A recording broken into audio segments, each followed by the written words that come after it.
Hello viewers, class 6 की NCERT हम cover कर रहे थे। चैप्टर हम कवर कर रहे थे चैप्टर 5।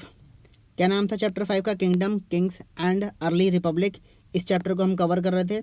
हमने देख लिया था कि रूलर्स कैसे बन रहे थे, कुछ जनपद और हमने महाजनपदों का भी डिस्कशन किया था 2500 साल पहले। उसके बाद हमने कुछ कंस्ट्रक्शन देखा था, ये फोर्टिफिकेशन देखा था हमने, कौशाम्बी के आसपास की इमेजेस हमने देखी थी। और आज हम जो चैप्टर कंटिन्यू करेंगे वो टैक्सेस से कंटिन्यू करेंगे, यानी कि कर।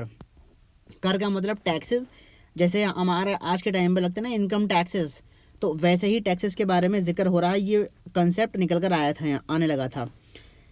क्या चीज़ है इसमें? As the ruler of the mahajanapada, बड़े बड़े शहर, जनपदों में जो खास शहर बन गए थे महाजनपद, तो उन महाजनपदों में रूलर्स के नाते रूलर्स थे। उन्होंने जो थे बड़े बड़े किले बना रखे थे, फोर्टिफिकेशन, जिसको हमने अभी देखा। ठीक है, आर्मी का मेंटेनेंस होने लगा था, जिसके लिए उन्हें रिसोर्सेज की ज़्यादा ज़रूरत पड़ रही थी। And they needed officials to collect these. जाहिर सी बात है भाई, बड़ा शहर है, बड़ी संख्या होगी, तो बड़ी संख्या में कवर अप करना, यानी कि वहाँ से टैक्स कलेक्ट करने के लिए ऑफिशल्स की ज़रूरत पड़ेगी। बड़े शहर में एक आदमी तो नहीं कर सकता, तो ऑफिशियल्स की ज़रूरत पड़ेगी। फिर उनको कलेक्ट करना, उनको काउंट करना, भाई कितना रेवेन्यू जनरेट होता है टैक्सेस से, ये सारी चीज़ों का डिस्कशन करना। और इसीलिए जो थी वो ऑफिशियल्स की ज़रूरत पड़ने लगी। तो instead depending on the occasional gift. अब ओकेजनल गिफ्ट का मतलब ये है कि ओकेजन पर, अब हर साल या मतलब हर दिन तो ओकेजन नहीं हो सकता, हर महीने तो हो सकता, भाई ओकेजन नहीं हो सकता। राजा तो एक बार बनेगा और वो सेक्रीफाइस कराएगा तो तभी हो पाएगा। अब ऐसा तो है नहीं ना, उस टाइम पे ना कोई ऐसे होली त्यौहार बनते थे, ना ईद थी, ना दशहरे थे, ना कुछ था त्यौहार का, तो गिफ्ट आए राजा के लिए। तो उन्होंने जो था वो सोचा कि टैक्सेस लागू कर देते हैं। तो उन्होंने कहा कि अब हम ओकेजनल गिफ्ट पर डिपेंडेंट होने से बेकार ही है कि brought by the people, as in the case of the Raja of the Janpad, they started collecting regular taxes. तो उन्होंने कहा कि अब हम डिपेंडेंट तो नहीं रह सकते भाई ओकेजनल गिफ्ट पर, तो उन्होंने जो था वो टैक्सेस को जो है वो रेगुलर बेसिस पे कलेक्ट करने की बात करी। अब टैक्सेस किन किन चीज़ों पे लगाया गया इसको देख लेते हैं। फसलों पे लगाया गया, यानी जो भी अनाज वगैरह, जो भी क्रॉप्स जो उग रही हैं उन पर एक स्पेसिफिक अमाउंट का एक टैक्स लगा। जो कारीगर थे उनके जनपद में, उनके महाजनपद में, वहाँ पर टैक्सेस लगने लगे। जो एनिमल्स थे और जो एनिमल से जो भी प्रोड्यूस होता था, दूध है, चाहे जो भी है, चाहे उसके हाइड्स हो, यानी बेसिकली जो खाल वगैरह या जो भी प्रोड्यूस हो रहा है उन पर भी टैक्स लगने लगा। उसके साथ ही साथ जो भी ट्रेडिंग हो रही थी गुड्स की, उन पर टैक्स लगा। जो आज हमारा लगता है गुड्स एंड सर्विस टैक्स पर जीएसटी लगने लगा, तो ये उस टाइम पर भी लगने लगा। हंटर्स और जो गैदरर्स थे had to provide forest produce to the raja. राजा को जो है वो फॉरेस्ट प्रोड्यूसेस प्रोवाइड करते थे। कौन? हंटर और गैदरर्स। हमने पीछे पढ़ा था ना, हंटर और गैदरर्स के बारे में पढ़ा था। हंटर यानी कि शिकारी, और गैदरर्स मतलब संग्राहक, यानी शिकारी और संग्राहक। अब शिकारी जो भी शिकार करता था, जो भी वो शिकार करता था, जानवर को मार के लाता था, उस पर वो टैक्स लगाते थे। अब वो किस तरह से लगता था, ये एक अलग ही एक मामला है। गैदरर्स जो हुआ करते थे, गैदर संग्राहक, यानी जो कलेक्ट करा करते थे। क्या कलेक्ट करा करते थे? वो बेसिकली फलों को, मतलब जो फल मिलते थे उन्हें जंगल से जो उन्हें जो भी प्लांट मिलते थे, बेनिफिशियल प्लांट मिलते थे, या उस जंगलों में से जो उन्हें कुछ जड़ें मिलती थी, खास जड़ें मिला करती थी, उन पर टैक्स लगने लगे। तो जो भी एग्रीकल्चर, मतलब जो भी जंगलों से जो भी वो चीज़ उन्हें मिल रही है, उस पर उन्हें टैक्स देना पड़ता था हंटर्स और गैदरर्स को। तो वो यहाँ से टैक्स कलेक्शन आता था। अब हंटर और गैदरर्स को क्या क्या मिलता था जंगलों से, इसके बारे में आपको पता लगाना है। मैंने पीछे के चैप्टर में ज़रूर बताया। चैप्टर 1 में मुझे जहाँ तक याद है, चैप्टर 1 जब हमने पढ़ा था तब हमने हंटर और गैदरर्स को के बारे में पढ़ा था। आप ज़रूर उसको रेफ़र करिएगा, चैप्टर 1 को। अब एग्रीकल्चर में क्या चेंजेस आए, हमने अभी पीछे देखा था ना कि चैप्टर 3 में एक हमने सवाल आया था कि चैप्टर 3 में कोई ऐसा एक क्रॉप थी जो नहीं, जिसका कल्टीवेशन हुआ था, जिसकी कोई प्रोडक्शन नहीं हो रही थी। तो चेंजेस, जिसका प्रोडक्शन अब होने लगा, ठीक है, जिसका प्रोडक्शन अब होने लगा, तो यानी इसका मतलब ये है कि एग्रीकल्चर में भी चेंजेस आए, परिवर्तन आया, खेती बाड़ी में भी, यानी कृषि में भी जो है वो चेंजेस आने लगे। दो मेजर चेंजेस की बात कर रहे हैं एग्रीकल्चर में। इस टाइम तक दो चेंजेस आ गए थे, यानी करीब 2500 साल पहले। 2500 साल पहले जब टाइम पीरियड आ गया, तब यानी कि 3500 साल पहले तो ऋग्वेद आया, उसके 1000 साल बाद जो है, यानी 2500 साल बाद जो है वो एग्रीकल्चर में चेंजेस हमें देखने को मिले। और दो मेजर चेंजेस की ये बात कर रहे हैं। One was the growing use of iron ploughshare यानी लोहे के हल का इस्तेमाल होने लगा। लोहे का हल, लोहे का हल ये मतलब जो हल होता ना वो बेसिकली जो था वो पहले जो था वो लकड़ी का हुआ करता था और उससे खेत की जुताई हुआ करती थी। लेकिन आयरन प्लोशेयर होने की वजह से सॉइल को जो है वो आसानी से जुताई होने लगी, यानी खेत की अच्छी से जुताई होने लगी। और वुडन प्लोशेयर से जो है वो इतनी अच्छी जुताई नहीं होती थी। So that more grain could be produce. अब जब खेत की जुताई अच्छे से होगी तभी फसल में भी कुछ चेंजेस आएंगे, तो फसल में भी अच्छा तरीके से प्रोडक्शन आएगा, फसल में भी जो है वो तादाद बढ़ जाएगी, उसकी उसकी जो ग्रोइंग होगी फसल की वो भी अच्छी हो जाएगी। पहला चेंज तो ये हो गया कि आयरन प्लोशेयर का इस्तेमाल होने लगा। दूसरा ये होने लगा कि people begin transplanting paddy. People begin transplanting paddy. Paddy का मतलब एक तरीके से धान। This meant that instead of scattering seed on the ground from which plant would sprout, saplings were grown and then planted in the field. This led to increased production as many more plants survived. अब यहाँ पे क्या हुआ, दूसरा चीज़, पहली चीज़ तो ये थी, पहली चीज़ तो हमने आयरन प्लो की देख ली, आयरन प्लो शेयर का इस्तेमाल हुआ। दूसरा ये लगा कि लोगों ने जो था वो ट्रांसप्लांट करना शुरू कर दिया पैडी को, यानी धान की खेती हुई। और इसका मतलब यानी यहाँ पर ये है कि जो पहले बीज को स्कैटर करके यानी कि बीज को ग्राउंड में ज़मीन में डालना पड़ता था और उसके बाद जो था वो प्लांट से स्प्राउट निकल कर आता था और वो प्लांट धीरे धीरे बड़ा होता था। लेकिन सैपलिंग्स का इस्तेमाल होने लगा। सैपलिंग्स का मतलब ये है कि छोटे छोटे जो पौधे होते हैं ना उनको ज़मीन में डालना। आपने देखा होगा खेतों में जो औरतें होती हैं वो धान को ज़मीन में गाड़ती हैं, मिट्टी में, पानी की जो मिट्टी होती है उसमें वो ज़मीन में गाड़ती हैं वो। तो इससे ये हुआ कि बीजों को नहीं इकट्ठा करना पड़े, बीजों को नहीं स्प्रेड आउट करना पड़ेगा। एक छोटा सा सैपलिंग लेंगे, उस सैपलिंग को जो है वो उसी एग्रीकल्चर फील्ड में जो है वो दबा देंगे और वहीं से जो है वो प्लांटेशन शुरू हो जाएगी। और इससे जो होगा वो टाइम भी कंज्यूम कम होगा और प्लांटेशन भी अच्छा होगा और प्रोडक्शन भी अच्छा होगा। ठीक है, क्योंकि as many more plant survive, इससे जो होगा एक सर्वाइवल उनका अच्छा हो जाएगा। बीजों को बखेरना, इधर से उधर करना, वो एक अलग प्रोसेस है। लेकिन अब सैपलिंग के थ्रू जो है वो उसका सैपलिंग के थ्रू फसलों को जो उगना होता था, उगाई होती थी, वो आसान हो गई। तो ये दो चेंजेस आपको यहाँ पर इसमें बताया गया कि एग्रीकल्चर में क्या चेंजेस हुए। Can you think Y king would encourage these changes? King ने क्यों एनकरेज करे होंगे इन चेंजेस को? भाई जाहिर सी बात है, प्रोडक्शन बढ़ेगा तो उसका उस महाजनपद का जो है वो डेवलपमेंट होगा और भी बहुत सी चीज़ों में काम आएंगे, ट्रेडिंग अच्छी होगी, इकोनॉमी का अच्छे तरीके से जो है वो रन करेगी उस महाजनपद में। इसलिए भाई किंग ने भी एनकरेज करा होगा इन चेंजेस को। ठीक है, कि आयरन प्लोशेयर का इस्तेमाल करो, सैपलिंग्स को आप जो है वो ग्रोन करो, इससे कल्टीवेशन अच्छा होगा, इससे प्रोडक्शन अच्छा होगा एग्रीकल्चर में, कृषि में। तो ये इसलिए एनकरेज करा है। अब हम बात करते हैं, पीछे हमने जब मैप देखा था तो मैप में हमने जगह देखी थी मगधा नाम की, मगध जो आपको ये दिख रही है मगध, और हमने एक वज्जी जगह देखी थी, ये रही वज्जी जगह। तो इन दो के बारे में हमने देखा था। तो अब इन्हीं दो जगहों का डिस्क्रिप्शन हम पढ़ेंगे कि क्लोजर लुक, इनको अब थोड़ा सा हम करीब से जानेंगे, इस मगध के रीजन को और वज्जी के रीजन को। तो देखते हैं मगध रीजन के बारे में स्टार्ट करते हैं। First, find Magadha on map 4, मैंने आपको दिखा दिया पेज 45 पर। Magadha became the most important mahajanapada था अबाउट 2000 साल पहले। 2000 साल पहले बहुत ही इंपॉर्टेंट महाजनपद था ये, कौन सा? Magadh. Many rivers such as Ganga और सोन फ्लोड थ्रू मगधा। मगध से गंगा पूरी, देखो गंगा का जो ईस्टर्न रीजन आ रहा है ना, वो पूरा का पूरा जो गंगा का जो पूरा फ्लो हो रहा है, निकल कर आ रहा है गंगा का और सोन का, वो पूरा का पूरा जो है वो मगध रीजन को कवर करता है, यानी कि बिहार के रीजन को कवर करता है। This was important for transportation, water supplies, making the land fertile. अब जब नदियाँ आ रही हैं तो ट्रांसपोर्टेशन भी थोड़ा सा हो जाएगा, नदियों के सहारे ट्रांसपोर्टेशन हो जाएगा, पानी की सप्लाई भी अच्छी आ जाएगी, क्योंकि गंगा नदी निकल कर आ रही है तो उसके आसपास के जो इलाके होंगे वहाँ पर जो पानी की सप्लाई होगी वो अच्छी होगी और एग्रीकल्चर में भी थोड़ा सा बढ़ावा मिल जाएगा, लैंड फर्टाइल हो जाएगी उन नदियों की वजह से। तो वो रीजन जो था वो एक बहुत ही फर्टाइल रीजन कंसिडर करा गया था, जो भी गंगा के आस पड़ोस का जो रीजन था। Part of Magadha were forested. अब जाहिर सी बात है, पार्ट मगधा का जो था वो फॉरेस्ट था, थोड़ा सा जंगल का इलाका था, क्योंकि नदी मिल रही थी वहाँ पे थोड़ा सा जो था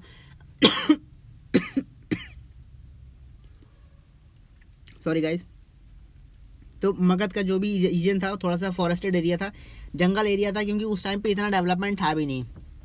आज अब अगर आप जाके देख लो गंगा किनारे का जो रीजन होगा वो आपको अच्छा खासा वहाँ पे अच्छा खासा कंस्ट्रक्शन देखने को मिल जाएगा।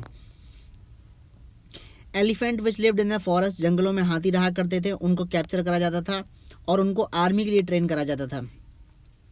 फॉरेस्ट जो थे वो लकड़ियाँ प्रोवाइड करते थे, वहाँ पे उनसे घर बनते थे, बग्घी बनती थी, कार्ट वगैरह बनते थे और चैरियट और रथ बनते थे। चैरिएटर जो हमने पढ़े हैं अभी ना कि चैरिएटर हुआ करता था, राजा का जो चैरिएटर था वो सारथी, एक कंपेनियन था, एक विटनेस था, तो रथ बना करते थे। इसके साथ ही साथ जो थे वो iron ore mines in the region, उस रीजन में जो थी वो आयरन ओर माइंस थी, यानी खदानें थी, आयरन ओर की खदानें वहाँ पे मिली देखने को। That could be tapped out to make strong tools and weapons, और उन आयरन ओर की माइंस को, खदान को खोदो कर वहाँ से लोहा निकाल के जो था वो स्ट्रॉन्ग टूल्स और वेपन्स बनाए जाते थे, ताकि आर्मी के लिए, सोल्जर्स के लिए, भाई उनको लड़ना है तो कैसे लड़ेंगे, हाथों से लड़ेंगे नहीं, कुश्ती थोड़ी ना हो रही है, तो वो तलवारें उनको वेपन्स प्रोवाइड कराए जाते थे, तलवारें, भाले वगैरह जो भी बन सकता था उन आयरन वेपन से। Magadha had 2 very powerful rulers, Magadha के 2 पावरफुल रूलर्स थे। क्या नाम था उनका? एक का नाम था बिंबिसार, दूसरे का नाम था अजात शत्रु। ये अजात शत्रु है या सत्तु भी से लिखा हुआ है, इसमें अजात शत्रु लिखा हुआ है और अजात शत्रु भी एक वर्ड यूज हुआ है, एक नाम यूज हुआ है, वो भी यही है। Who uses all possible means to conquer other janapada, जिनकी ये हमेशा कोशिश रहती थी कि दूसरे जनपद, जो जनपद हैं, जो छोटे एरिए हैं, जनपद हैं, डिस्ट्रिक्ट हैं या शहर हैं, उनको हम अपने अंडर में ले लें। ठीक है। महापद्मनंदा वॉज अनदर इम्पोर्टेंट रूलर, एक और रूलर का नाम नजर सामने आ रहा है, महापद्मनंदा, वो भी एक इम्पोर्टेंट रूलर रहा।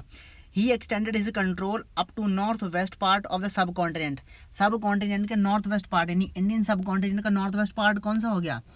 आप मैप में देखेंगे तो आपको पता चलेगा, नॉर्थ वेस्ट पार्ट आपका वही वाला होगा जहाँ पे सुलेमान और किरथर की पहाड़ियाँ आपको दिखती हैं।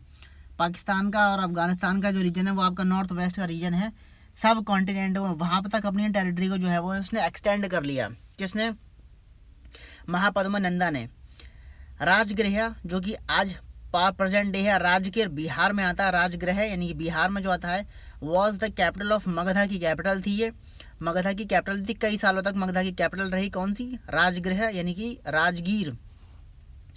लेटर उसके बाद में कैपिटल जो होगी वो शिफ्ट हो गई पाटलिपुत्र, जो कि आज का पटना कहलाया जाता है। यानी कि पहले जो थी बिहार, मगधा की जो कैपिटल थी वो राजगीर थी, राजगीर यानी कि बिहार यानी कि राजगृह, लेकिन बाद में वो कैपिटल चेंज हो गई, पटना हो गई यानी कि पाटलिपुत्र। करीब 2300 साल से भी ज़्यादा पहले एक रूलर का नाम यहाँ पर निकल कर आता है अलेक्जेंडर।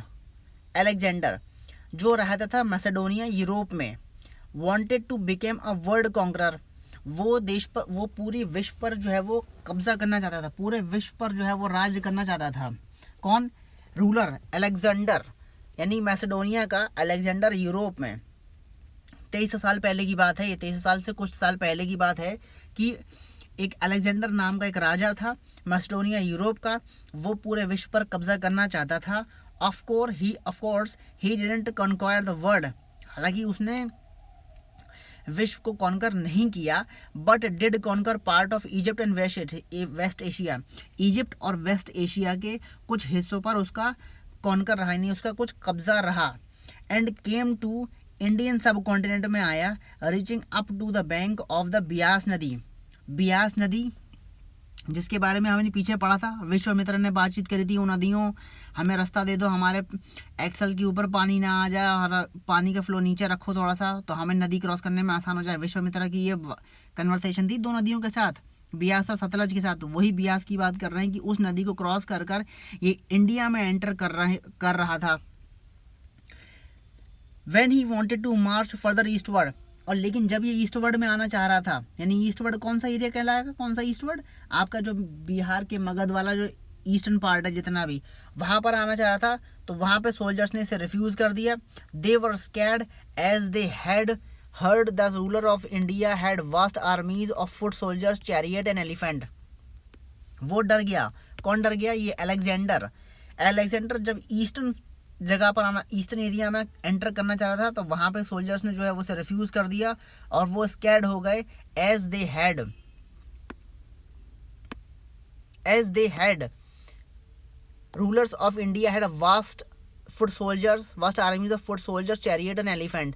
यानी कि वो डर गया किस लिए? क्योंकि इंडिया के रूलर्स के पास बहुत ही बड़ी आर्मी थी फुट सोल्जर्स की, यानी कि पैदल जो सैनिक हुआ करते थे उनकी, जो चैरियट हुआ करते थे, रथ बहुत सारे रथ हुआ करते थे, और हाथी जिसके बारे में अभी बात करी थी कि हाथियों को जो है वो कैप्चर कराया था और उनको ट्रेनिंग दी जाती थी आर्मी के लिए, तो वो इस चीज़ से वो डर गया। In what ways were these armies different from those in Rigveda? Rigveda में किस तरीके की आर्मी थी, इसके बारे में हमने पीछे जिक्र किया था, उसको आप जो है फिर से चैप्टर 3 में जाकर रेफर करिएगा और समझिएगा कि किस तरीके से अलग है वो आर्मी। अब हम जल्दी से जल्दी देख लेते हैं वज्जी पे क्लोजर लुक देख लेते हैं। वज्जी के बारे में, दूसरा महाजनपद वज्जी नाम का। While Magadha became the powerful kingdom, जब मगधा जो है वो पावरफुल किंगडम बन गया, Vajji with its capital eight Vaishali, Vajji की कैपिटल थी वैशाली बिहार में।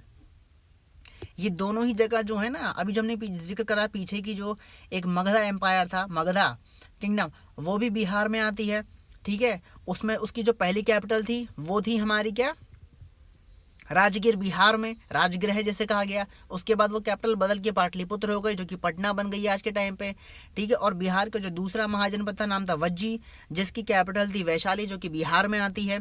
Was under different form of government, वहाँ पर जो थी वो डिफरेंट फॉर्म ऑफ गवर्नमेंट थी, नोन एज गना और संघ। नोन एज गना का मतलब हो गया गण और संघ के नाम से जो थी वो सरकार थी उसमें, वज्जी में।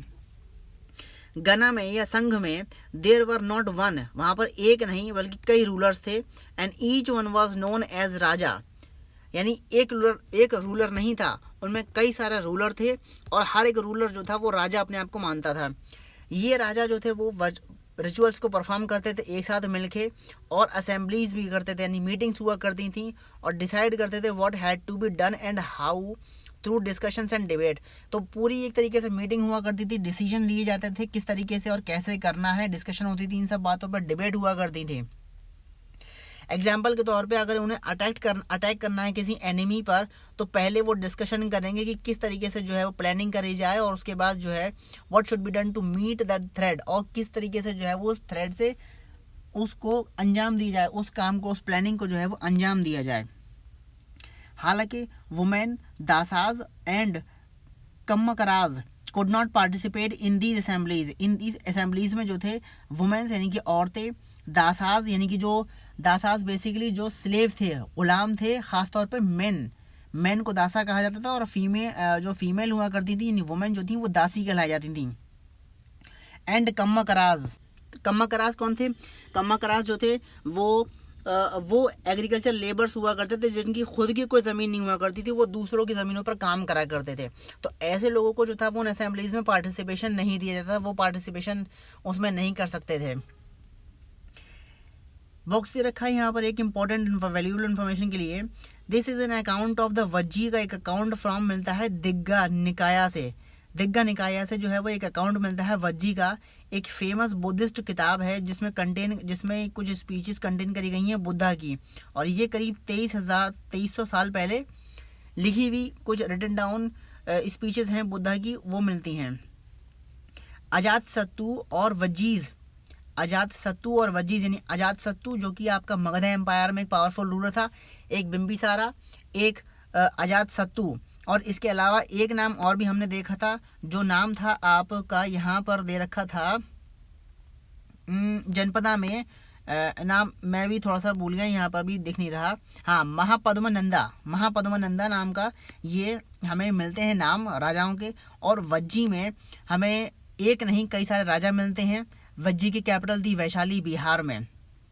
तो उनके बारे में कह रहे हैं कि अजातशत्रु चाहता था अटैक करना वज्जीज पर, तो उसने जो था अपना एक मिनिस्टर था, अजातशत्रु का मिनिस्टर था जिसका नाम था Vassakara, to the Buddha, minister named Vassakara to Buddha to get his advice on the master.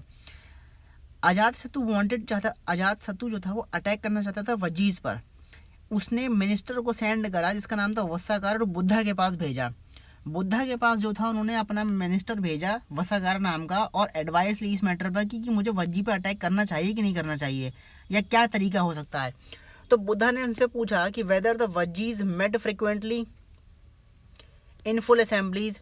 The Buddha asked whether the Vajjis met frequently, के वज्जीज फ्रिक्वेंटली अपने असेंबलीज में मिले हैं। When he heard that they did he replied the Vajjis would continue to prosper as long as they held full and frequent public assemblies, they met and acted together, they followed established rule, they respected support and listened to elders। तो उन्होंने कुछ ये conditions रखी। बुद्धा ने पूछा वज्जी से whether the वज्जीज meet frequently in full assemblies, वज्जीज meet full assemblies में वो मिलते हैं कि नहीं मिलते हैं। जब उसने सुना कि वो मिलते हैं, असेंबलीज में मिलते हैं, तो उन्होंने रिप्लाई करा कि Vajji would continue to prosper, Vajji जो है वो प्रॉस्पर कर सकता है तब तक जब तक जो है वो उनको full and frequent public assemblies में पार्टिसिपेशन अगर मिलता है, वो एक्टेड भी साथ में मिलके करते हैं, नहीं उनके साथ एक तरीके से रिलेशनशिप क्रिएट करने की बात करी जा रही है कि उनका भी एक सहयोग रहेगा कि नहीं रहेगा, इस तरीके की बातों को देखिए सारी कंडीशंस यहाँ पर ये उन्होंने बताएं कि अगर ये ऐसा कुछ होता है तो ये हो सकता है। ठीक है, आगे इसमें और भी बॉक्स दे रखा, बॉक्स में आगे कंटिन्यू करते हुए कह रहे हैं कि Vajji women were not held by force और कैप्चर्ड इन, वज्जी जो वुमेन्स हैं उनको आप जो है वो कैप्चर नहीं करोगे, उनको ज़बरदस्ती आप जो है वो एक तरीके से कैप्चर नहीं करोगे, गुलाम नहीं बनाओगे, जो भी होगा। Chaityas local shrines were maintained in both towns and villages, यानी जो लोकल श्राइन्स हैं चैत्याज नाम की, उनको जो है वो टाउन्स में, कस्बों में और गाँवों में भी जो है वो मेंटेन करा जाएगा। वाइज सेंट, यानी कि वाइज सेंट अक्लमंद जो साधु संत हैं जो फॉलो करते हैं डिफरेंट बिलीफ को, उनको इज्जत दी जाएगी और उनको अलाउ करा जाएगा कि वो एंटर कर सकें और या फिर वो कंट्री को फ्रीली छोड़ सकें, यानी उनकी मन मुताबिक रहेगा, वो रहना चाहें तो रह सकते हैं, नहीं रहना चाहें तो वो नहीं रह सकते। तो ये सब बातें उनमें कंडीशंस रखी गई। In what ways was the Vajji sangha different from other mahajanapadas, Vajji sangha और महाजनपदास में क्या डिफरेंस है ये आप बताइएगा। पूरा चैप्टर लिखा हुआ है इसमें, वज्जी और महाजनपदास के बारे में पूरा डिटेल इसमें दे रखा है। लिस्ट करने हैं, 3 डिफरेंसेस की बात कर रहे हैं, वो आप डिफरेंसेस को आप फाइंड आउट करिए। Rajas of powerful kingdom tried to conquer the sangha, rajas जो पावरफुल किंगडम के थे वो संघ को जो है वो कॉन्कर करना चाह रहे थे। Nevertheless these lasted for a very long time till about 1500 years, यानी 1500 सालों तक जो है वो इनका एक तरीके से शासन रहा। जब लास्ट जो गण था या संघ था उसने कॉन्कर कर लिया गुप्ता रूलर्स को, जिसके बारे में हम चैप्टर 9 में पढ़ेंगे। तो चैप्टर यहाँ पर हमारा ख़त्म हो गया और यहाँ पर कहानी स्टार्ट ये हो जाती है कि 1500 साल पहले करीब की बात है, गणा और संघ ने जो था वो कॉन्कर कर लिया था गुप्ता रूलर्स को। ठीक है, तो ये सारी ये बातें इसमें हमने अब तक इस चैप्टर में सीख ली कि भैया कैसे राजा और कैसा किंगडम स्थापित होने लगी थी। अर्ली गणतंत्र के, अर्ली रिपब्लिक के बारे में हमने इसमें थोड़ा सा जान लिया, किस तरीके से जो है वो एक डेमोक्रेसी मतलब तरीके से इसमें आपका रिपब्लिक आया और एडमिनिस्ट्रेशन आया प्रॉपर तरीके से, कैसे मेंटेनेंस होने लगा सारी चीज़ों का। तो ये सारा डिस्कशन हमने इस चैप्टर में करा। उम्मीद है आपको ये वीडियो ज़रूर पसंद आएगा। इस वीडियो को हम यहीं पर एंड करते हैं और जल्दी ही मिलते हैं अपने अगले चैप्टर के साथ। और कुछ ही एक्सरसाइज भी दे रखी हैं, कुछ ही एक्सरसाइज ज़रूर दे रखी, इनको आप ज़रूर करिए। ट्रू फॉल्स दे रखा है, इनको आप ज़रूर करिए। और उसके बाद कौन कौन टैक्स पे करता था राजा ऑफ महाजनपदा में, और ये जो क्वेश्चंस दे रखे हैं इनको आप ज़रूर करिए, इनसे आपका कंसेप्ट और डीप होगा। कुछ इंपॉर्टेंट डेट्स भी देख लेते हैं। न्यू काइंड ऑफ राजा निकल कर आते हैं करीब 3000 साल पहले, ये हमने अभी देख लिया। महाजनपद हमारे 2500 साल पहले आए। 2300 साल पहले अलेक्जेंडर जो है वो इन्वेस्ट करना चाह रहा था डीगर निकाया में करीब 3000 पहले, लेकिन वो डर गया क्योंकि इंडियन आर्मी, इंडिया के पास, इंडियन उसमें मगध रीजन के पास बहुत सारा जो था वो सैनिक थे, फुड आर्मी थी, उनके पास हाथी थे, उनके पास चैरिएटर्स थे, रथ सारथी थे, तो वो डर गया और कब्जा नहीं कर पाया। गणा का जो है वो एंड हुआ, गणा और संघ का जो एंड हो गया वो करीब 1500 साल पहले ख़त्म हो गया, जब गुप्ता रूलर को कॉन्कर कर लिया गया। तो ये हमने इन सब चीज़ों के बारे में पढ़ा, ये कुछ इंपॉर्टेंट डेट्स थी। उम्मीद है आपको वीडियो ज़रूर पसंद आया होगा।